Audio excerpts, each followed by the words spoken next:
Hello everyone, welcome to my channel Learn English with Neetu. Then what were we discussing? I think we were discussing about tense. What is tense and how many types of tense? I was telling you about present perfect tense. I told you part 1 of present perfect tense, and now presently I will tell you part 2 of present perfect tense. Okay, then what is structure for it?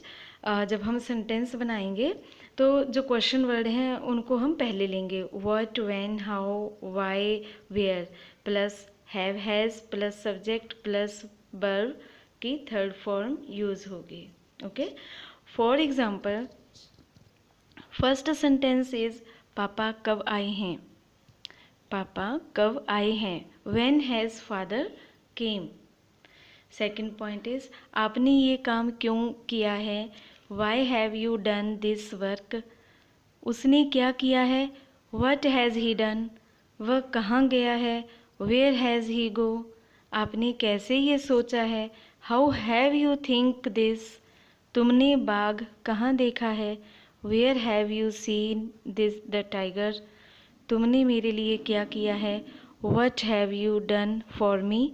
वे लोग कहाँ गए हैं. Where have they gone. Okay, I repeat again and मैं आपको इसमें से 2-3 sentence समझाती हूँ कि इनकी इंग्लिश कैसे बनी है. फर्स्ट जैसे पापा कब आए हैं तो कब की इंग्लिश आप पहले बनाएंगे. व्हेन के बाद हैज़ क्यों आया. क्योंकि आगे हमारा सब्जेक्ट जो है वो फादर है. तो जब सब्जेक्ट हमारा सिंगुलर नंबर होता है ही शी इट, और अगर बाकी सिंगुलर नंबर में है तो हम हैज़ का यूज़ करते हैं और लास्ट में वर्ब की थर्ड फॉर्म यूज़ की है. Okay, when has father came. Next point, आपने ये काम क्यों किया है. तो आपने पहले ये देखना क्वेश्चन वर्ड क्या है इसमें. क्यों की इंग्लिश पहले बनाएंगे. Y have you done this work. Why have क्यों आया. क्योंकि आगे सब्जेक्ट जो है वो यू है तो यू के साथ हम हैव का यूज़ करते हैं.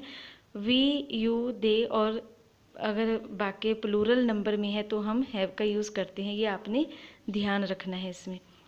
थर्ड पॉइंट है उसने क्या किया है. What has he done. उसने क्या किया है. What has he done. तो क्या की इंग्लिश इसमें क्या है. व्हाट के आगे हैज़ का यूज़ होगा. हैज़ लगेगा क्योंकि सब्जेक्ट इसमें ही है तो ही के साथ हैज़ यूज़ होगा. उसके बाद लास्ट में वर्ब की third form. What has he done.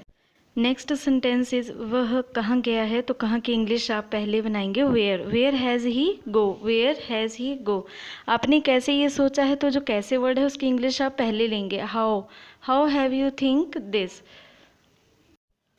Next point is तुमने काम समाप्त क्यों नहीं किया है. Why have you not done this work.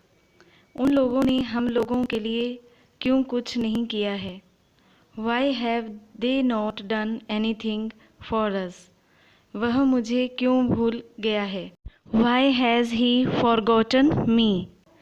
तुमने परीक्षा की तैयारी कैसे की है. How have you prepared at the examination.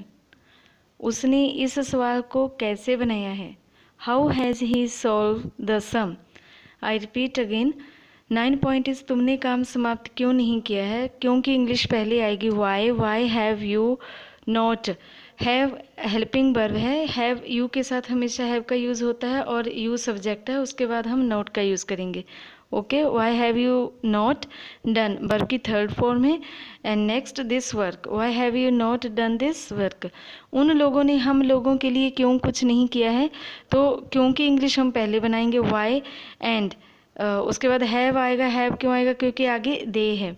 दे के साथ हमेशा हैव का यूज़ होता है. Why have they not done anything for us. तो दे का मीनिंग होता है वे या उन लोगों ने. ओके, फॉर अस का मीनिंग हो गया हम लोगों के लिए. Okay, why have they not done anything for us.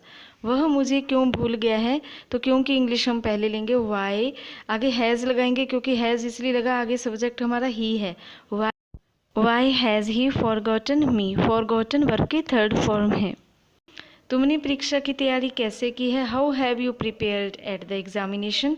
And उसने इस सवाल को कैसे बनाया है. How has he solve the some.